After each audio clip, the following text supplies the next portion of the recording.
बिस्मिल्लाहिर्रहमानिर्रहीम, अस्सलामुअलैकुम। लाखों करोड़ों दुरूदो सलाम मोहम्मद मुस्तफ़ा सल्लल्लाहु अलैहि वसल्लम और आले मोहम्मद पर। मैं हूँ उमर दराज गोंदल और आप मेरा यूट्यूब चैनल देख रहे हैं।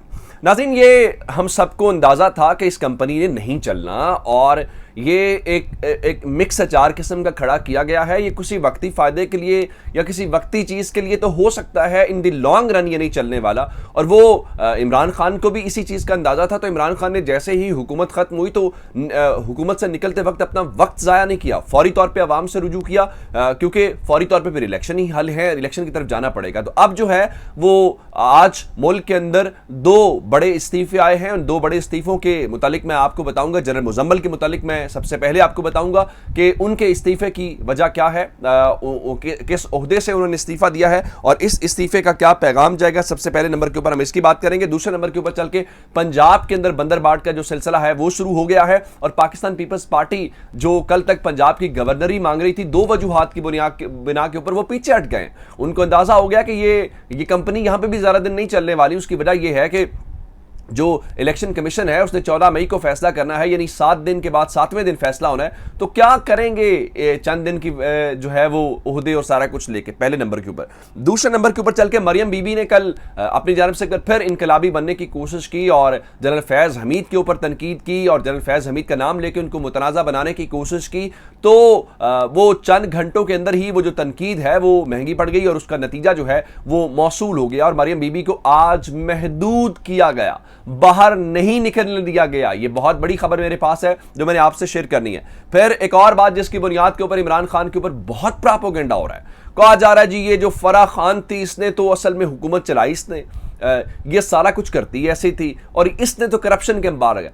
फरा बीबी ने एक ऐसा कार्ड खेला, ऐसी चीजें लेके आया कि नैब वाले भी मुंह छुपाते फिर रहे हैं। कैसे, मैं आपको बताऊंगा। ये तमाम डिटेल्स आपके सामने रखूंगा। लेकिन अगर आपने अभी तक चैनल सब्सक्राइब नहीं किया और आप चाहते हैं कि आपको मुस्तनद और बरवक्त खबरें मिलती रहें तो हमारा चैनल सब्सक्राइब कर लीजिए, बेल आइकन के ऊपर क्लिक कर लीजिए ताकि हमारी आइंदा आने वाली वीडियोस बर वक्त आप तक पहुंच रहे। अच्छा, मैंने आपको शुरू में जिस तरह कहा कि सोहेल बड़ाई साहब की किताब का नाम था कि ये कंपनी नहीं चलेगी। उन्होंने ये किताब इमरान खान की हुकूमत के बारे में लिखी थी, लेकिन असल में वो कंपनी, वो तो हुकूमत थी। कंपनी तो ये है जिसमें मुख्तलिफ किस्म के अनवाउ अकसाम के जो लोग हैं वो शामिल किए गए। टूट फूट का बुनियादी तौर पे जो सिलसिला है वो शुरू हो गया है और टूट फूट के इस सिलसिले की वजह से जो इस्तीफे हैं वो आना शुरू हो गए। अभी ये पहल है, अभी ये आगाज है। इसने, इस टूट फूट ने मजीद आगे जाना है और इस टूट फूट की वजह से आगे मजीद दबाव बढ़ेगा। अब आप कहेंगे कि मैं ये बात क्यों कर रहा हूं? मैं बात इसलिए कर रहा हूं कि जो कुछ भी होना है वो इस मई के महीने में होना है। इमरान खान की जेब में कोई ट्रंप कार्ड है तो मई के महीने में चलाना है। अगर मई का महीना निकल गया तो फिर मैं आपको बताऊं कि इस हुकूमत को अगले 1.5 साल भी आप नहीं हिला सकेंगे। उसकी वजह यह है फिर वो जिस काम के लिए आई है वो काम वो कर लेगी। आप उसके बाद बेशक सड़कों पर रहें, जो मर्जी करते रहें। उन्होंने सबसे पहले नवंबर की तयनाती का फैसला करना है, वो कर लेंगे। उसके बाद उन्होंने ईवीएम को उड़ाना है, इलेक्ट्रॉनिक वोटिंग मशीन को, वो उड़ा लेंगे। ओवरसीज पाकिस्तानियों के वोटिंग का हक उन्होंने उड़ाना है, वो उड़ा लेंगे। नैब को उन्होंने खत्म करना है या उसको इस तरह से कर देना है कि अगर वो मौजूद भी रहे तो उसका होना या ना होना एक बराबर हो जाए। तो अगर आपने उनको चंद महीने दे दिए तो इसका मतलब यह है कि वो काम स्मूथली हो जाएंगे। उसके बाद फिर आप जाने, आपकी सड़कें जाने, एहतजाज जाने। तो आपके पास वक्त कम है, इसीलिए इमरान खान ने 20 तक जलसे रखे। 20 के फौरन बाद 1-2-4 रोज या हो सकता है कि वो 21 को ही कहें जब हम इस्लामाबाद की तरफ निकल रहे हैं, या 2-4 दिन का वो गैप लें। तो इसलिए ये बात जो है वो सिर्फ और सिर्फ जो है वो फरवरी के महीने तक है। अच्छा, आखिर ये सब कुछ होने के पीछे जो सियासी जमातें होती हैं, उनके थिंक टैंक्स होते हैं, उनके पास इंफॉर्मेशन होती है, वो चीज़ों को बहुत अंडरस्टैंड करते हैं। चलिए, इमरान खान की तो समझ आती है। ये नून लीग को क्या हो गया? मरियम बीबी ने कल जलसा किया, आज शहबाज शरीफ जलसे के ऊपर निकल गए सवात के अंदर। इसका मतलब यह है कि कुछ ना कुछ ऐसा जरूर है या कुछ ऐसी चीजें चल रही हैं जिसका अभी तक बाहर इल्म नहीं हो सका, जिसकी बुनियाद के ऊपर नून लीग को भी अंदाजा हो गया कि ये काम इस तरह नहीं चलेगा। तो उन्होंने भी फौरी तौर पर अपनी इलेक्शन मुहिम जो है उसका आगाज कर दिया है। अब आते हैं आज के इस्तीफों के हवाले से, जो मैं कह रहा हूं कि आज अभी आगाज है। आज 2 बड़े इस्तीफे आए हैं। एक जनरल मुजम्मिल का इस्तीफा है और दूसरा आमिर मंजूर साहब का इस्तीफा है। मैं इन दोनों अशखास के मनसब और इनकी इस गवर्नमेंट के हवाले से या इस इस्तीफे के हवाले से क्या इम्पैक्ट हो सकता है वो आपको बता देता हूं। जो जनरल रिटायर्ड मुजम्मिल साहब हैं वो चेयरमैन वापडा के तौर पे काम कर रहे थे। इनको नून लीग ने 2016 के अंदर अपॉइंट किया था और 2016 के अंदर अपॉइंट करने के बाद 2021 इस साल यानी पिछले साल जून के अंदर इनकी जो मुद्दत मुलाजमत 5 साल है वो मुकम्मल हो गई। अच्छा, अब जब 5 साल मुकम्मल हुई तो जनरल रिटायर्ड मुजम्मिल साहब जो हैं उनको इमरान खान ने अगले 5 साल यानी अगस्त 2026 तक अपॉइंट कर दिया। अब ये जो जनरल मुजम्मिल हैं इनके हवाले से जो चौधरी परवेज इलाही, चूंकि आपको अंदाजा होगा कि चौधरी मोनिस इलाही जो थे वो वजीर बराए आबी वसाइल थे और जो वाबडा का डिपार्टमेंट है वो उसी वजारत के अंडर आता है, तो वर्किंग रिलेशन बहुत था, अच्छा रिलेशन था, ताल्लुक बहुत अच्छा था। तो जब ये इत्तेहादी टूट रहे थे तो चौधरी परवेज इलाही के हवाले से कहा जाता है कि उनको कायल करने के लिए कि वो इमरान खान का साथ दें, जनरल मुजम्मिल ने उनको कायल किया था। अच्छा, इस बुनियाद के ऊपर लोग जो हैं प्रोपेगेंडा जनरल फैज़ हमीद के हवाले से भी करते हैं कि जनरल फैज़ हमीद ने वाया जनरल मुजम्मिल जो है वो चौधरी परवेज इलाही को मनाया। तो आज अच्छा, इसका मतलब है 2022 अभी 4 साल का टेन्योर रहता है और 4 साल के टेन्योर के बावजूद उन्होंने इस गवर्नमेंट के अंडर काम करने से इनकार कर दिया है और उन्होंने अपना इस्तीफा भेज दिया। इसका मतलब यह है कि उनको भी अंदाजा है इस गवर्नमेंट की जो अथॉरिटी या चीजें हैं वो काम करती हुई नजर नहीं आती। दूसरे नंबर के ऊपर चल के जी आमिर मंजूर साहब का इस्तीफा जो है वो मंजूर हो गया है, जिसके बाद जो सेक्रेटरी इंफॉर्मेशन है उन्होंने उसका चार्ज संभाल लिया है।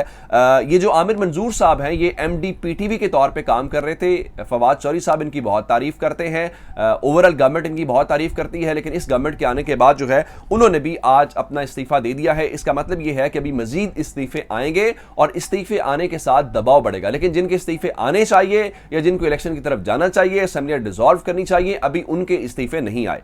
अब दूसरे नंबर के ऊपर चल के पंजाब का मामला है, पंजाब की बंदरबाट का सिलसिला है। चूंकि पंजाब के अंदर हमजा शहबाज शरीफ वजीर आला तो बन गए हैं, लेकिन अभी तक जो काबीना है वो नहीं बन सकी। पहले खबर यह आई कि नून लीग जो है वो ये चाहती है कि गवर्नरशिप उनके पास है, लेकिन पाकिस्तान पीपल्स पार्टी पंजाब की गवर्नरी के ऊपर नजर रखे हुए थे। लेकिन नून लीग ने आज बड़ी महारत के साथ खेल खेला, क्योंकि आज उनकी मुलाकात तय थी वजीर आला पंजाब के साथ, और उस मुलाकात से पहले उन्होंने बलीगुर रहमान जो साबिक विफाकी वजीर हैं उनको गवर्नर पंजाब के लिए नामजद कर दिया और उनकी समरी जो है वो सदर पाकिस्तान को भेज दी।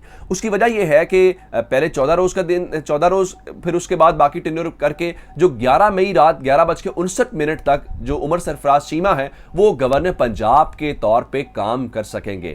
12 बजे यूं समझा जाएगा कि वो अपने ओहदे से बर्खास्त कर दिए गए हैं या वो अपने ओहदे के ऊपर मौजूद नहीं है। लेकिन पाकिस्तान पीपल्स पार्टी को दो वजूहात की बुनियाद के ऊपर समझ आ गई, एक बलीगुर रहमान का नामजद हो जाना, तो अब उन्हें लगा कि अब हमारी बात, क्योंकि नून लीग ने अपना गवर्नर नामजद किया तो इसका मतलब है वो आपकी बात नहीं सुनेंगे।